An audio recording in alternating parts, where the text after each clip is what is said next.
சேலத்தில் 200 ரூபாய்க்கு செல்போன் விற்பனை அறிவிப்பால் கடை முன்பாக ஆயிரக்கணக்கான போர் திரண்டதால் கடும் தள்ளுமுள்ளு ஏற்பட்டது. சேலம் மாநகரில் தினம்தோறும் போட்டி போட்டு கொண்ட செல்போன் கடைகள் திறக்கப்பட்டு வருகின்றன. இதில் பொதுமக்களை கவரும் வகையில் கடை உரிமையாளர்கள் மலிவு விலைகளில் செல்போன்களை விற்பனை செய்வதை வாடிக்கையாக கொண்டுள்ளனர். இந்நிலையில் சேலம் புதிய பேருந்து நிலையம் பின்புறம் மொபைல் எக்ஸ்பிரஸ் என்னும் பெயரில் புதிய கடை திறக்கப்பட்டுள்ளது. இதில் 200 ரூபாய்க்கு மொபைல் போன்களை இன்று விற்பனை செய்வதாக அறிவிக்கப்பட்டிருந்தது. இதனை அடுத்து இன்று காலை முதலே நூற்றுக்கணக்கான இளைஞர்கள் பொதுமக்கள் மொபைல் கடை முன்பாக திரண்டனர். பின்னர் விற்பனை துவங்கிய 1 மணி நேரத்தில் 3000 போன்கள் விற்பனையாகின.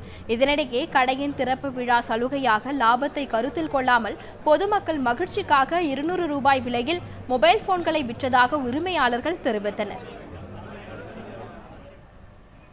இதனிடையே இந்த மலிவு விலை போன்கள் ஒரு ஏமாற்று வேலை என பொதுமக்களில் சிலர் கருத்து தெரிவித்துள்ளனர்.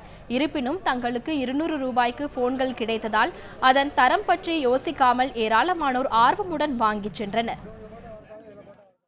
ஆனா ஒரு 10 நிமிஷம் தான் ஆச்சு கடை ஓபன் பண்ணி, ஆனா ஸ்டாக் இல்லைங்கிறாங்க. இந்த மாதிரி எல்லா கடையுமே, இந்த கடைன்ட்டு இல்லை, எல்லா கடையிலுமே பெரிய பெரிய விளம்பரம் கொடுத்து விளம்பரம் தராங்களே தவிர அந்த விலை கம்மிங்கிற போனை விற்கிறது இல்லை. இதனால மக்கள் எல்லாருமே ஏமாத்திட்டு தான் இருக்கிறாங்க.